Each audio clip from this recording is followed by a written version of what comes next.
हर हर महादेव। एक बार भगवान शिव ने माता पार्वती से कहा, कर्म में, प्रेम और फल में आत्म शांति मिलती है। माता पार्वती ने विनम्रता से पूछा है, स्वामी कृपया इसे विस्तार से समझाइए। भगवान शिव मुस्कुराए और बोले, हे देवी, एक कथा है जो इस सत्य को स्पष्ट करेगी। इसे पूरा सुनना तुम्हारे लिए और भक्तों के लिए अत्यंत कल्याणकारी होगा। अधूरी कथा सुनकर जाना शिव का अपमान है। ध्यान से सुने। एक समय की बात है, एक दयालु राजा था जिसकी 6 रानियां थी। उसका राज्य दूर दूर तक फैला हुआ था और वह प्रजा की भलाई के लिए सदैव तत्पर रहता था। राजा की प्रजा भी उसे अत्यंत प्रेम करती थी। राज्य की सीमाओं के भीतर सुख शांति थी और प्रजा को किसी प्रकार का कष्ट नहीं था। लेकिन राजा के मन में एक गहरी चिंता थी। वह संतानहीन था। अपनी संतान की कामना में उसने 6 बार विवाह किया, परंतु उसे किसी से भी संतान की प्राप्ति नहीं हुई। यह उसकी सबसे बड़ी व्यथा बन गई। राजा के दुख से न केवल महल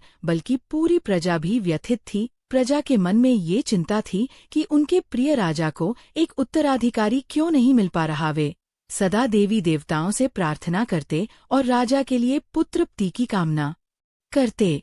राजा ने संतान प्राप्ति के लिए हर संभव प्रयास किया। उसने फकीरों, साधुओं और सन्यासियों की सेवा की, लेकिन अभी तक किसी का आशीर्वाद कारगर नहीं हुआ। राजा का यह दुख उसके हृदय में दिन प्रतिदिन गहराता गया। एक दिन राजा शिकार के लिए वन में निकले। हिरण का पीछा करते करते वे जंगल में काफी दूर निकल गए, लेकिन हिरण कहीं गायब हो गया। राजा उसे खोजते रहे पर वह नहीं मिला। इसी बीच उन्हें प्यास लग गई। अब तक राजा अपने रास्ते से भी भटक चुके थे। चारों ओर घनघोर जंगल था। प्यास बुझाने की तलाश में राजा आगे बढ़ते रहे। तभी उन्हें झरने की आवाज सुनाई दी। उन्होंने सोचा शायद झरना पास ही है और आवाज की दिशा में चल पड़े। थोड़ी दूर चलने के बाद झरना दिखाई दे गया। राजा ने घोड़े से उतरकर पानी पीने का मन बनाया। जैसे ही राजा झरने की ओर बढ़े, एक तीखी आवाज आई, आप कौन हैं? क्या आपको दिख नहीं रहा कि मैं यहाँ नहा रही हूँ? आप इस तरफ कैसे आ गए? ये सुनकर राजा चौंक गए। उन्होंने झट से पीछे मुड़कर देखा। सचमुच झरने में एक लड़की नहा रही थी। अपनी गलती का एहसास होते ही राजा ने तुरंत अपनी नजरें फेर ली और कहा, मुझे क्षमा करें, मुझे बहुत प्यास लगी थी, इसलिए पानी पीने चला आया। मैंने आपको देखा नहीं। अगर आप अनुमति दें तो पानी पीकर चला जाऊं। वैसे भी मैं रास्ता भटक गया हूँ। आप कौन हैं और इस घने जंगल में अकेली क्या कर रही हैं? लड़की ने उत्तर दिया, मैं पास के गांव में रहती हूँ, रोज इसी झरने में नहाने आती हूँ। ये झरना जंगल के बीच है, इसलिए यहाँ कभी कोई आता ही नहीं।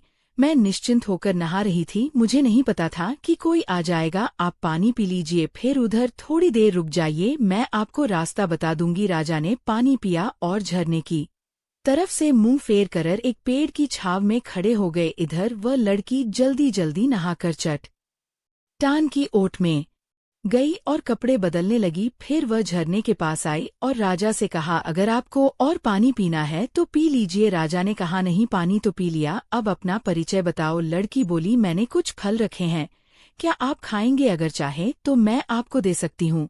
बिना उत्तर का इंतजार किए उसने टकरी में बंधे फलों को निकाला, झरने के पानी से धोया और पत्ते का सलीके से दोना बनाकर उसमें फल रख दिए। उसने राजा को फल देते हुए कहा, ये लीजिए। राजा उसकी सादगी और व्यवहार को देखकर मंत्रमुग्ध हो गए। उन्होंने फल लेते हुए पूछा, तुम नहीं खाओगी? लड़की ने हंसकर उत्तर दिया, आप अतिथि हैं, पहले आप खाइए। फल खाते हुए राजा ने फिर पूछा, अब अपना नाम तो बताओ। लड़की ने मुस्कुराते हुए कहा, मेरा नाम राधिका है, मैं पास के वनगांव में रहती हूँ। मेरे परिवार में सिर्फ मेरी माँ है। हम जंगल से फल और लकड़ियाँ इकट्ठा करते हैं और उन्हें बेच गुजारा करते हैं। घर के पास थोड़ी जमीन है जहाँ हम अनाज और सब्जियाँ उगाते हैं। आप कौन हैं? बाबू, आप भी तो अपना परिचय दीजिए। राजा ने मुस्कुराते हुए कहा, अगली बार जब मिलूंगा तब अपना परिचय दूंगा। इसके बाद राधिका ने राजा को जंगल से बाहर निकलने का रास्ता दिखा दिया।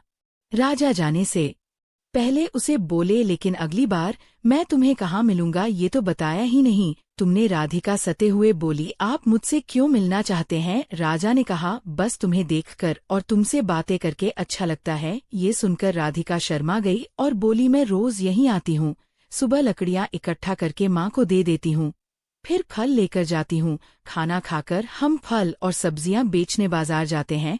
तो मैं आपको इस समय रोज यहाँ मिलूंगी या आप मेरे गांव भी आ सकते हैं। राजा अपने राज्य लौट आया, लेकिन राधिका का ख्याल उसके मन से निकल ही नहीं रहा था।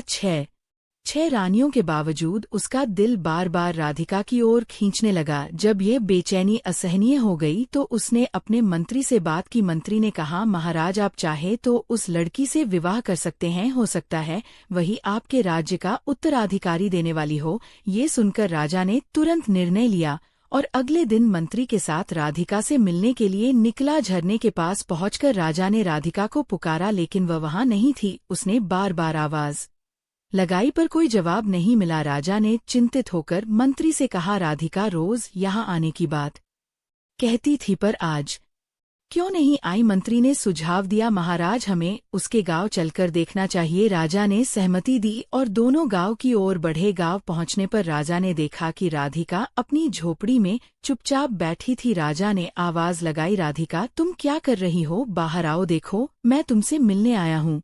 मैंने झरने के पास तुम्हारी बहुत प्रतीक्षा की, लेकिन आज तुम वहां नहीं गई। राधिका बाहर आई, उसकी आंखें आंसुओं से भरी थी। राजा ने पूछा, क्या हुआ राधिका, तुम रो क्यों रही हो? तभी आसपास के एक ग्रामीण ने कहा, बाबू इसकी माँ को सर्प ने डस लिया, वह अब नहीं रही, अब यह बेचारी अकेली रह गई है।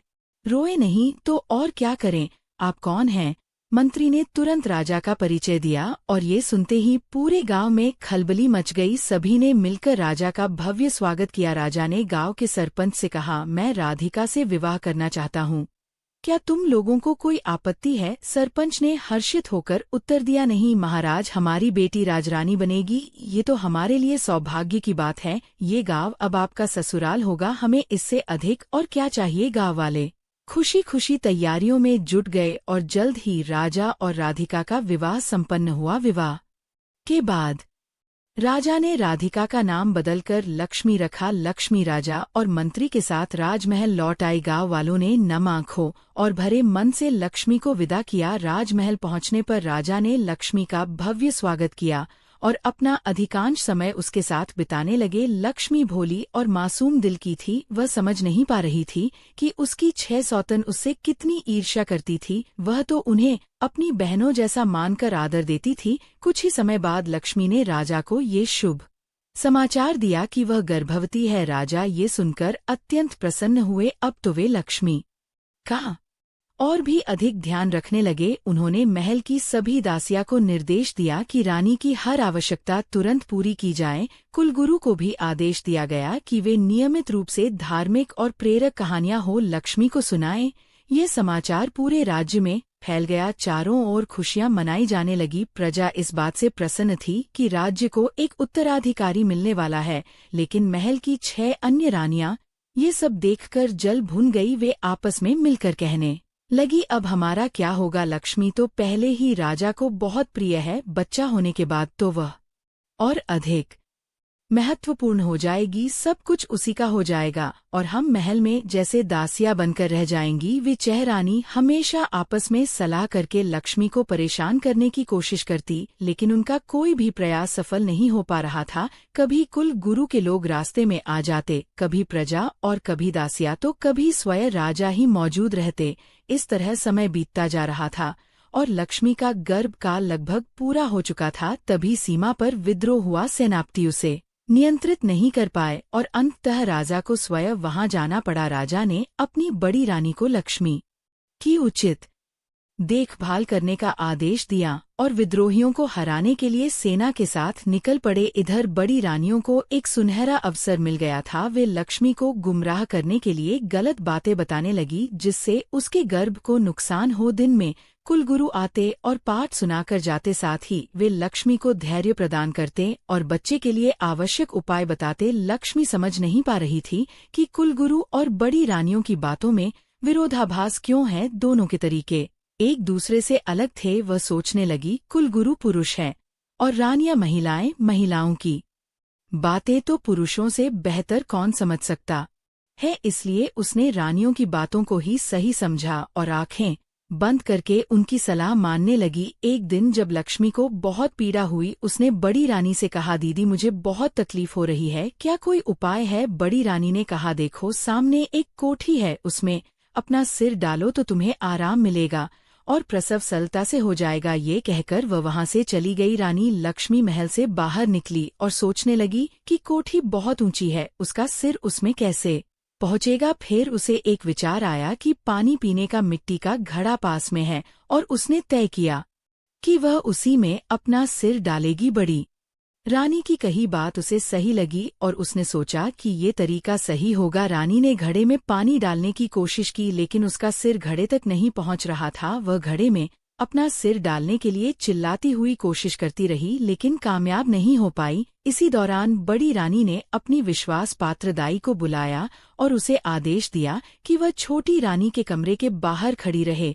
और किसी को अंदर जाने न दे। दाई वहां खड़ी हो गई। इस बीच रानी लक्ष्मी को असहनीय पीड़ा हो रही थी और ईश्वर की कृपा से धीरे धीरे बच्चा बाहर आने लगा। एक एक करके 7 बच्चों ने जन्म लिया, जिनमें 6 लड़के और 1 लड़की थी। लड़की के जन्म के साथ ही रानी को इतनी पीड़ा हुई कि वह बेहोश होकर घड़े के पास लुढ़क गई। दासी ने जल्दी से बड़ी रानी को बुलाया और सभी बच्चों को दिखाया। बड़ी रानी और सभी 6 रानियां देखकर हैरान रह गई, क्योंकि 7 स्वस्थ बच्चे एक साथ, ये वाकई असाधारण था। उन्होंने दाई से कहा कि वह कुछ ईंटों के टुकड़े लेकर आए। दाई ने ईंट के टुकड़े लेकर उन्हें दिखाए और रानियों ने आदेश दिया कि सभी बच्चों को जंगल में ले जाकर मारकर जमीन में दफना दिया जाए। बदले में उन्हें सोना और चांदी देने का वादा किया। दाई खुशी खुशी बच्चों को लेकर जंगल में गई, जहां उसने बच्चों के सभी निशान मिटा दिए। बड़ी रानी ने ईंटों के टुकड़े वहां रख दिए, गड्ढे को पोदक उसके टुकड़े भी वहां पर छोड़ दिए और फिर कमरे में लौट आई। थोड़ी देर बाद दाई महल में आई तो रानी ने जल्दी से पूछा क्या हुआ। बच्चों को मार डाला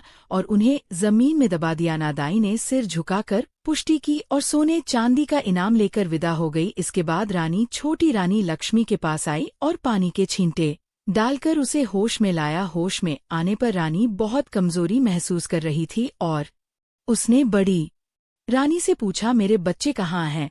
क्या हुआ है? लड़का हुआ था या लड़की? बड़ी रानी ने कहा, ये देखो, तुमने तो ईंट और पत्थरों को जन्म दिया है। छोटी रानी अवाक थी, क्योंकि सामने सिर्फ ईंट और पत्थर के टुकड़े पड़े थे। उसने जोर जोर से कहा, ये कैसे हो सकता है? नहीं, ये नहीं हो सकता, बच्चा तो जरूर हुआ होगा। बड़ी रानी ने उसे जवाब दिया, तो क्या हमने उसे कहीं छुपा दिया है? यही तो है जिसे तुमने जन्म दिया है। इसके बाद उन्होंने उन ईंट और पत्थर के टुकड़ों को एक थैले में भरकर उसे सौंप दिया। अब इंतजार था राजा के आने का। छोटी रानी बुरी तरह भ्रमित थी, वह समझ नहीं पा रही थी कि ऐसा कैसे हो सकता है। पूरा राजमहल ये खबर सुन चुका था कि छो रानी ने बच्चों के बदले ईंट और पत्थर को जन्म दिया। राजा जो युद्ध जीत कर लौटे थे का स्वागत भव्य रूप से किया गया था, लेकिन लोग खुशी से ज्यादा हैरान थे। राजा को ये देखकर अचरज हुआ। जब राजा महल में पहुंचे तो सभी रानियों ने उनका हार्दिक स्वागत किया, लेकिन छोटी रानी का चेहरा मुरझाया हुआ था, जबकि अन्य रानियों के चेहरे पर खुशी और उत्साह था। राजा ने देखा कि छोटी रानी का चेहरा उदास था, जबकि बाकी सभी रानियां खुश थी। राजा ने उससे पूछा, क्या हुआ रानी जी? इस पर छोटी रानी ने कहा, महाराज, हम तो जा रहे हैं। तभी बड़ी रानी ने जवाब दिया, कैसे नहीं दुखी रहे महाराज? राजा ने रानी से पूछा, ये क्या मतलब है तुम्हारा? बड़ी रानी ने जवाब दिया, महाराज, लक्ष्मी का प्रसव हो चुका है। वह गर्भवती नहीं थी, बस दिखावा कर रही थी और हमें धोखा देती रही। गर्भवती होने पर कुछ तो होता नहीं, तो ईंट और पत्थर तो नहीं पैदा हो सकते। फिर बड़ी रानी राजा को लेकर लक्ष्मी के कक्ष में गई और ईंट पत्थरों के टुकड़े दिखाए। राजा बहुत हैरान हुए और पूछा, ये कैसे हो सकता है? मानव गर्भ से ये कैसे निकल सकता है? बड़ी रानी ने कहा, हम भी यही कह रहे हैं। लक्ष्मी ने तो गर्भ का नाटक किया था। हम सब उम्मीद लगाए बैठे थे कि राज्य को वारिस मिलेगा, हमें माता बनने का सौभाग्य मिलेगा, लेकिन ऐसा कुछ नहीं हुआ। राजा क्रोध में आकर लक्ष्मी से पूछा, आपने हमें इतना बड़ा धोखा क्यों दिया? आपकी हिम्मत कैसे हुई हमें छल करने की? हम विधि का विधान मानकर संतोष कर लेते, लेकिन आपने हमारी उम्मीदों को तोड़ दिया। हमें आपके मासूम चेहरे पर मोहित होकर आपको रानी बना लिया था। हमने आपको सम्मान दिया, लेकिन आप उस सम्मान के योग्य नहीं हैं। आपने हमसे जो किया है उसका दंड आपको मिलेगा। अब आप रानी नहीं, महल की 9 रानी है, जाइए, मेरे सामने से निकल जाइए, वरना मैं नहीं जानता क्या कर बैठूं। राजा ने लक्ष्मी को धक्का देकर उनसे दूर कर दिया। लक्ष्मी का जीवन अब अत्यंत कठिन हो गया। उसे महल में बहुत बुरा व्यवहार सहना पड़ा। नौकरानियों से भी ज्यादा काम किया जाता और महल की सफाई का काम सौंपा गया। वह दुखी थी, लेकिन उसके पास कोई ऐसा सबूत नहीं था जिससे वह अपनी गर्भावस्था को प्रमाणित कर सकती थी। लक्ष्मी का मन आश्चर्य में डूबा हुआ था। वह सोचती थी, मेरे बच्चों का क्या हुआ। एक समय उसे अपने गांव जाने की इच्छा होती, जहां वह पहले खुश थी, लेकिन फिर वह अपने विचार बदल देती। वह सोचती कि गांव वाले कितने खुश थे जब वह रानी बनी। अब वहां जाकर वह किससे अपने दुर्भाग्य की कहानी बताएगी। इस तरह समय बीतता गया और लगभग 1 साल गुजर चुका था। एक दिन राजा दरबार में राज्य कार्य में व्यस्त थे, तभी एक प्रहरी ने आकर सूचना दी, महाराज मनसुखा गांव के प्रधान जी आपसे मिलना चाहते हैं। राजा ने तुरंत उन्हें बुलाने का आदेश दिया। ग्राम प्रधान ने राजा के सामने आकर पूरे सम्मान के साथ अभिवादन किया और आदेश की प्रतीक्षा करने लगा। राजा ने पूछा, ग्राम प्रधान जी कहिए, आपकी क्या समस्याएं हैं। ग्राम प्रधान ने जवाब दिया, महाराज आपके शासन में किसी को कोई समस्या नहीं हो सकती, सभी लोग राजी खुशी हैं। मैं आपको एक अद्भुत घटना का विवरण देने आया हूँ। राजा ने आश्चर्य से पूछा, कौन कौन सी अद्भुत घटनाएं हुई हैं। ग्राम प्रधान ने बताया, हमारे गांव के इलाके में कुछ अजीब पेड़ पौधे उगाए हैं। 6 बांस के पेड़ और एक छपा का फूल वाला पेड़ अचानक से उगने लगे हैं। किसी ने इन्हें नहीं बोया, लेकिन वे खुद ही फैलने लगे। एक चंपा पौधा बांस के बीच में खड़ा है, जैसे ये बांसों को एक किनारा बनाकर सुरक्षित रख रहा हो। ये सचमुच अद्भुत है। चंपा का पौधा भारी फूलों से लदा है, लेकिन कोई भी उसे छूने की कोशिश करता है तो फूल गिरते नहीं हैं। हमने एक फूल तो तोड़ा, लेकिन जैसे ही हाथ बढ़ाया, चंपा के सभी फूल आकाश में उड़ गए और वहां से मानव की आवाज भी आई। ये एक असामान्य घटना है। चंपा और बांस आपस में मानव आवाज में बातें करते हुए राजा और दरबारियों को ये देख सुनकर हैरान कर दिया। राजा ने प्रश्न किया, ये कैसे हो सकता है। पौधे और वृक्ष मानव आवाज में कैसे बोल सकते हैं, वे क्या बातें करते हैं। ग्राम प्रधान ने उत्तर दिया, महाराज जब कोई चंपा के फूलों की ओर हाथ बढ़ाता है तो चंपा के पौधे से आवाज आती है। भैया बांस, इस गांव के लोग फूल तोड़ने आए हैं, फूल देना है या नहीं। और फिर बांस में से किसी एक की आवाज आती है, ना बहना, फूल नहीं देना है। इसके बाद चंपा की डालियां इतनी ऊंची हो जाती हैं कि कोई भी व्यक्ति उन तक नहीं पहुंच पाता। लंबी छड़ी से भी फूल तक नहीं पहुंच सकते। लेकिन एक अद्भुत बात है, सुबह सुबह चंपा के फूल जमीन पर बिखरे मिलते हैं, जो अत्यंत सुगंधित होते हैं, परंतु कोई भी व्यक्ति फूल तोड़ने में सफल नहीं होता। हमारे गांव के लोग, राहगीर सभी ने बहुत कोशिश की, लेकिन कोई भी फूल नहीं तोड़ पाया। राजा ने इस पर चौंक हुए मंत्री से कहा, आप जाइए और पूरी जानकारी लेकर आइए, हमें ये पौधे क्या हैं ये जानना जरूरी है। मंत्री जी ने कहा, जी महाराज, मैं स्वयं जाकर देखता हूँ। मंत्री जी ग्राम प्रधान के साथ दरबार से बाहर निकले। राजा और सभी दरबारी हैरान थे। कुछ समय बाद मंत्री जी ग्राम प्रधान और कुछ गांव वालों के साथ छपा के पास पहुंचे। सुबह का समय था और जैसे ही उन्होंने चंपा के फूलों की सुगंध ली, सभी लोग सम्मोहित हो गए। वे चंपा के पौधों के पास पहुंचे और मंत्री जी ने देखा कि जैसा ग्राम प्रधान ने बताया था, चंपा का पौधा बांस के बीच था और बांस के पौधे उसे अपनी सुरक्षा में घेरे हुए थे। चंपा की डालियां सामान्य ऊंचाई पर थी और मंत्री जी आसानी से उन्हें छू सकते थे। फूल भी उनकी पहुंच में थे और चारों ओर जमीन पर फूल बिखरे पड़े थे, जो कल से आज तक हवा से झरने के कारण जमीन पर पहुंचे थे। मंत्री जी चंपा के फूलों की ओर हाथ बढ़ाकर जैसे ही उन्हें छूने की कोशिश करते, चंपा के पौधे से निकलती मानव आवाज सुनकर स्तब्ध रह गए। आवाज आई, ये बांस भैया। ये सुनते ही मंत्री जी के कदम ठिठक गए। चंपा ने पूछा, भैया बांस। मंत्री जी, हमारे फूल तोड़ने आए हैं, क्या मैं आकाश की ओर उठ जाऊं। बांस के पौधों ने एक साथ कहा, हाँ बहन चंपा, उठ जाओ। ये वही मंत्री हैं जिन्होंने हमारी माँ की जिम्मेदारी ली थी, लेकिन उन्होंने कभी वह जिम्मेदारी पूरी नहीं की। इनके सामने झुकना नहीं। मंत्री जी ये सुनकर हतप्रभ रह गए। जैसे ही उन्होंने फिर से फूलों को छूने की कोशिश की, चंपा के फूल और ऊंचाई पर चले गए, यहाँ तक कि उन्हें छू पाना असंभव हो गया। तभी बांस के पौधों में से एक गंभीर आवाज आई, मंत्री जी आप अपनी जिम्मेदारी निभाने में विफल रहे हैं। आपने हमारी माँ रानी लक्ष्मी के गर्भावस्था के अंतिम समय में उनका हालचाल तक नहीं लिया। गर्भावस्था के कठिन समय में आपने उनकी सुध भी नहीं ली। मंत्री जी के भीतर गलानी भरने लगी। उन्हें एहसास हुआ कि वे सचमुच अपनी जिम्मेदारियों में चूक गए थे। वे सोचने लगे, ये संभव कैसे है कि पौधे मानव आवाज में बातें कर सकते हैं, और उन्हें रानी लक्ष्मी की स्थिति के बारे में कैसे पता चला। गर्भावस्था के अंतिम समय में रानी लक्ष्मी की देखभाल और प्रसव को राजा और मंत्री की निगरानी में होना चाहिए था, लेकिन यह जिम्मेदारी पूरी नहीं की गई। अब सवाल उठता है कि कहीं राजमहल में कोई बड़ा षड्यंत्र तो नहीं हुआ। आखिर सच्चाई क्या है? मंत्री जी ने बांस और चंपा से पूछा, हमसे क्या गलती हुई है और इस गलती का प्रायश्चित कैसे किया जा सकता है? लेकिन इस बार पौधों से कोई आवाज नहीं आई। मंत्री जी बार बार उनसे सवाल करते रहे। बांस के पौधों से कुछ जानने की कोशिश की, पर कोई जवाब नहीं मिला। चंपा की डालियां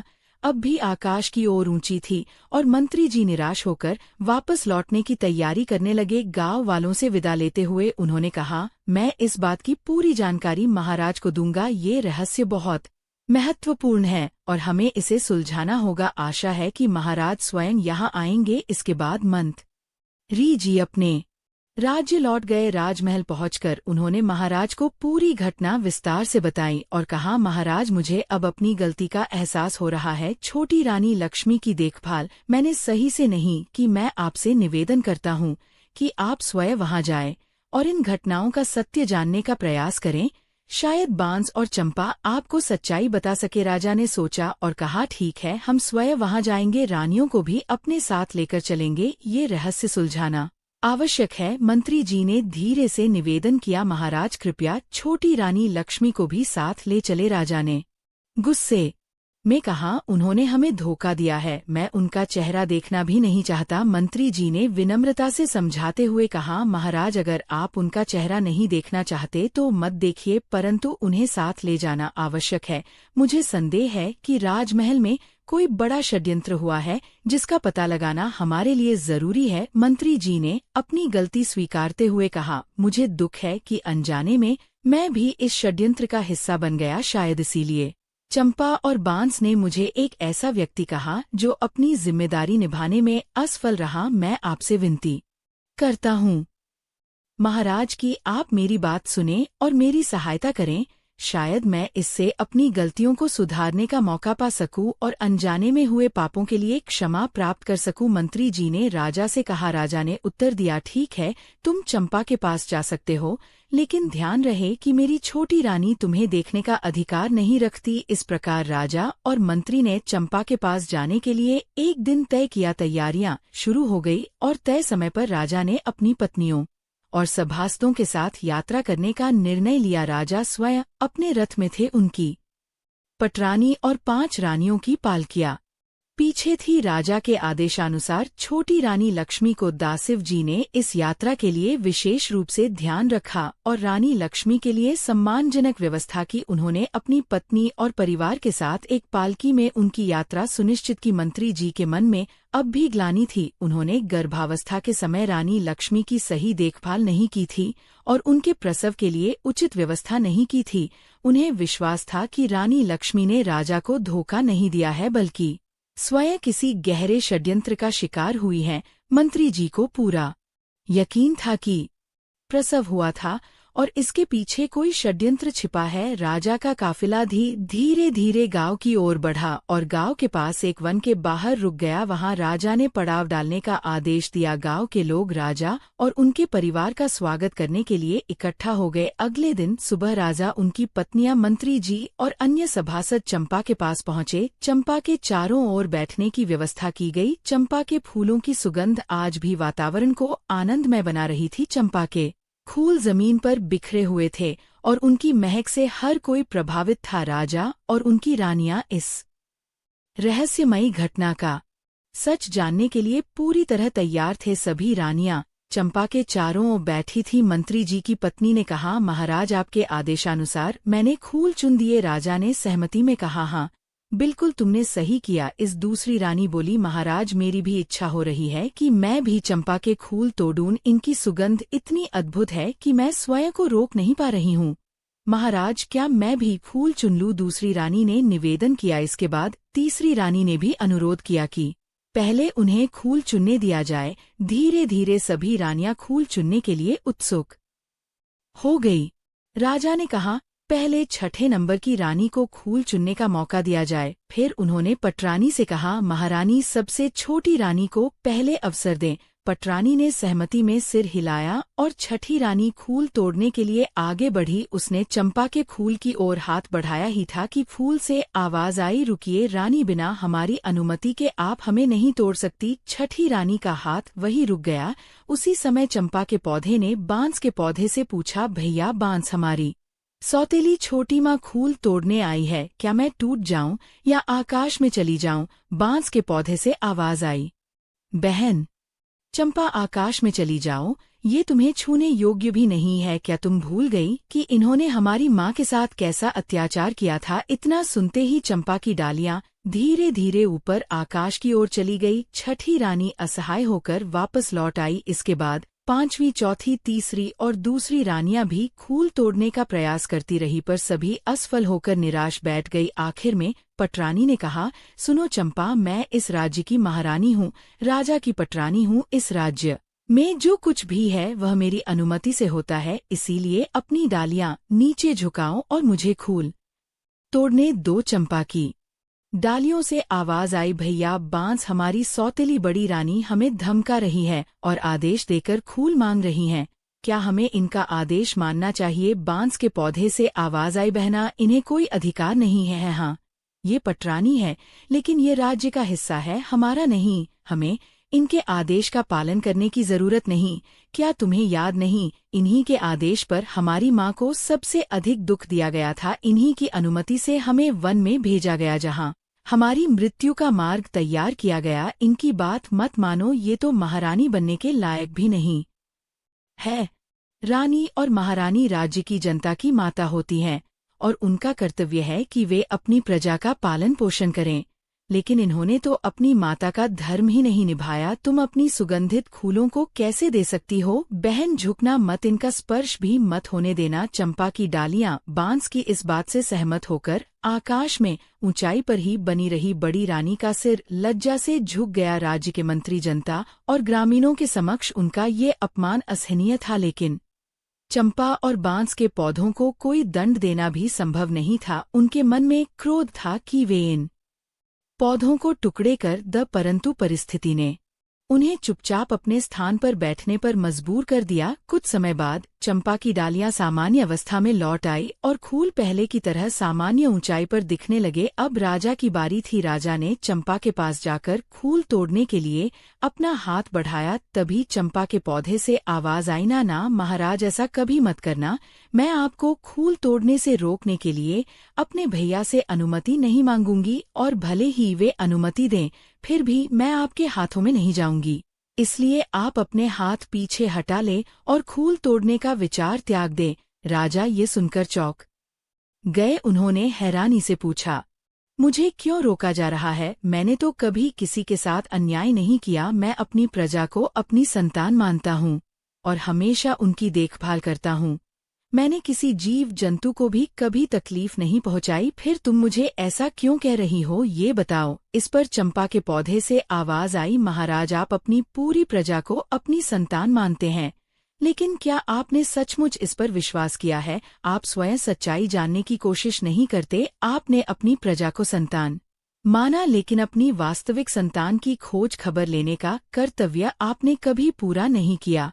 तो आपकी संतान कहाँ है? आपने कभी जानने का प्रयास किया? आप राज्य की सुरक्षा की बात करते हैं, लेकिन अपनी गर्भवती पत्नी की सुरक्षा नहीं कर सके। एक सच्ची नारी का विश्वास नहीं किया और उन्हें धोखेबाज कहकर नौकरानी बना दिया। हमारी मौत के षड्यंत्र में आप भी शामिल हो गए। जब आप अपनी पत्नी की रक्षा नहीं कर सके तो दूसरों की क्या करेंगे? राजा ने ठंडी सांस लेते हुए पूछा, तो क्या तुम्हारे फूलों को कोई नहीं छू सकेगा? चंपा के पौधे ने कहा, ये जानने का अधिकार तुम्हें नहीं है। तुम लौट जाओ और अपने राज्य का संचालन करो। जब तुम अपनी सच्ची संतान की देखभाल नहीं कर सकते तो बाकी सब व्यर्थ है। राजा निरुत्तर हो गए। मंत्री जी ने कहा, महाराज, छोटी रानी लक्ष्मी को भी एक बार खूल तोड़ने का अवसर दें।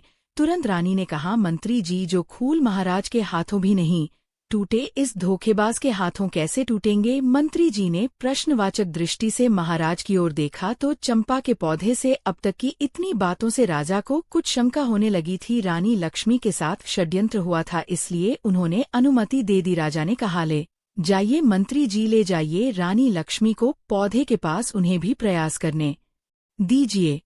रानी लक्ष्मी ने छपा की ओर देखा, उसकी डालियां बहुत ऊंचाई पर थी। उन्होंने कहा, मेरे हाथ वहां तक कैसे पहुंचेंगे? मंत्री जी बोले, रानी साहिबा, बस एक बार कोशिश तो कीजिए, महाराज भी नहीं तोड़ पाए तो क्या हुआ, यदि आपसे नहीं हुआ तो छोड़ दीजिएगा, लेकिन प्रयास तो करना चाहिए। रानी चली छपा के पौधों के पास और उसने हाथ बढ़ाकर छपा की तनों को छुआ और उसे प्यार से सहारा दिया। रानी को लगा कि उनको उस स्पर्श में सुख हो रहा है, अनंत सुख हो रहा है। वह पौधों को सहला रही, जब पौधे से आवाज आई, बहन चंपा, तुम रो रही हो? चंपा ने कहा, हाँ, हमारी माँ खूल लेने आई है, उन्होंने मुझे बहुत ही प्यार से स्पर्श किया, उनका पहला कोमल स्पर्श पाकर मैं आनंदित हो गई हूँ, इसलिए मेरा हृदय भावुक हो गया और आज मैं द्रवित हो गई हूँ। आप आदेश दें तो मैं क्या करूँ? मेरी तो इच्छा हो रही है कि मैं अपनी माँ के चरणों में अपने सारे खूल समर्पित कर दूं। इस पर सभी बांस एक साथ आवाज की, बिल्कुल सही, हाँ बहना, तुम्हारा दिल जो कह रहा है वही कर, माँ के चरणों में तो स्वर्ग है। माँ के चरणों का स्पर्श कर लो। और सारी डालियां झुक के चरणों को छूकर लक्ष्मी के चारों ओर फैल गई। उसके ऊपर चंपा खूल की वर्षा हो रही थी। रानी के सर से पांव तक चंपा के पुष्प भरे हुए और रानी आंसू बहाती हुई चंपा की डालियों को अपने हाथों से पकड़ी सहला जा रही थी। आंखों से आंसू बहने लगे। ये देखकर सभी राज्य कर्मचारी, सभासद, ग्रामीण सब भावुक हो गए। सबकी आंखों से आंसू बहने लगे। राजा ने उठकर उन पौधों से पूछा कि तुम कौन हो, ये बताओ। तुमने किसी को अपना खूल छूने भी नहीं दिया, परंतु अब छोटी रानी की बाहों में बंध कर उनके ऊपर पुष्प वर्षा कर रही हो, इसका क्या अर्थ है? मुझे बताओ, ऐसा क्यों हुआ? इस बार चंपा ने कहा कि राजा, मैं और ये 6 बांस आपकी और छोटी रानी की ही संतान है। हम 7 भाई बहन एक साथ पैदा हुए थे। मेरे सबसे बड़े भाई और मैं सबसे छोटी बहन थी। मेरी माँ प्रसव के समय बहुत ज्यादा पीड़ा में थी। उन्होंने आपकी पत्नी राज्य की महारानी से आपकी सहायता के लिए निवेदन किया था, तो सभी ने हमारी माँ को कोठी में मुंह डालकर खड़े हो जाने के लिए कहा। कोठी बहुत ऊंची थी, इसलिए मेरी माँ ने पानी के घड़े में अपना सिर डाला। घड़े का मुंह छोटा था, इसलिए हमारी माँ का सिर अंदर नहीं गया। वह दर्द से कराहती रही, लेकिन किसी ने उनकी मदद नहीं की। उसी समय हम 7 भाई बहन का जन्म हुआ। महारानी ने सोचा था कि ऊंचाई से गिरने के कारण हमारी मृत्यु हो जाएगी, लेकिन ऐसा नहीं हुआ। हम सभी जीवित रहे। माँ जो दर्द से बेहोश होकर गिर गई थी, कुछ नहीं जान पाई। तभी महारानी ने एक दाई को बुलाकर हमें जंगल में मारकर जमीन में दबाने का आदेश दिया। दाई को भेजने के बाद कुछ ईंट पत्थर के टुकड़ों को मुंह पर रख दिया, जिससे हमारी माँ को कभी पता नहीं चला कि उनके बच्चों का जन्म हुआ था।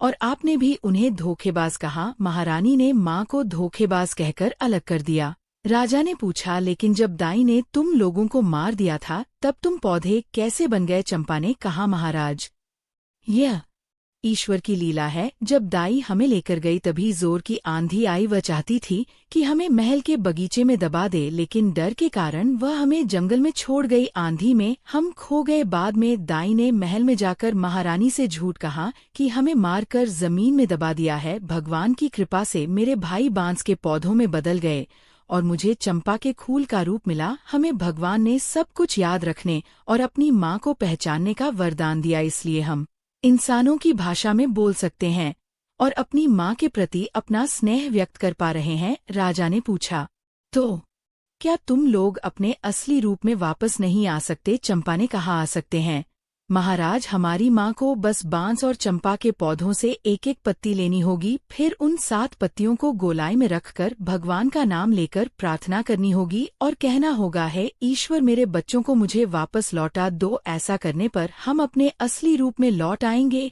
ये सुनकर रानी ने तुरंत बांस और चंपा के पौधों से एक एक पत्ती ली, उन्हें गोलाई में सजाया और भगवान के समक्ष बैठकर श्रद्धा से प्रार्थना करने लगी। उन्होंने हाथ जोड़कर कहा, है ईश्वर, मैं पूरी जिंदगी आपकी सेवा करूंगी और पूजा करती रहूंगी। आपने मेरे बच्चों को इतने साल संभाल कर रखा, ये आपका बहुत बड़ा उपकार है। कृपया अब इन्हें मेरे आंचल में लौटा दें। हे माँ, मुझे मेरे बच्चों से मिला दो। रानी की प्रार्थना समाप्त होते ही बांस और चंपा के पौधे विलीन हो गए। वहाँ 6 साल के लड़के और एक छोटी बच्ची प्रकट हुए। रानी ने अपने बच्चों को सीने से लगा लिया और फूट फूट कर रोने लगी। राजा भी बच्चों को गले लगाकर अश्रु बहा रहे थे। ये दृश्य देखकर गांव वाले सभासद और अन्य रानियां स्तब्ध रह गई। कुछ देर बाद राजा ने होश संभालकर दरबार बुलाया। उन्होंने गांव को पहला राज्य का दर्जा दिया और कहा, सभी रानियां रानी बनने के लायक नहीं थी, इसलिए मैं उन्हें परित्याग करता हूँ।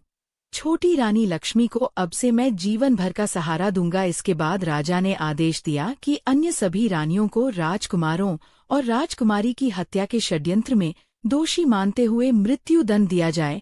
उन्होंने मंत्री से कहा, मेरे इस आदेश का तुरंत पालन किया जाए। रानी लक्ष्मी, जो अपने बच्चों को सीने से लगाए आंसू बहा रही थी, अचानक सिर उठाकर बोली, महाराज, आज मेरे जीवन का सबसे बड़ा खुशी का दिन है, क्योंकि आज बच्चे मुझे वापस मिल गए हैं। यह मेरा जीवन का सबसे बड़ा सुख है। परंतु महाराज, मेरा आपसे एक विनम्र निवेदन है। बड़ी रानियों को मृत्यु दंड देना उचित नहीं होगा। उनके कर्मों का कलंक हमारे बच्चों, राज्य और प्रजा पर हमेशा छाया रहेगा। उनकी सजा के रूप में आप उन्हें क्षमा करें।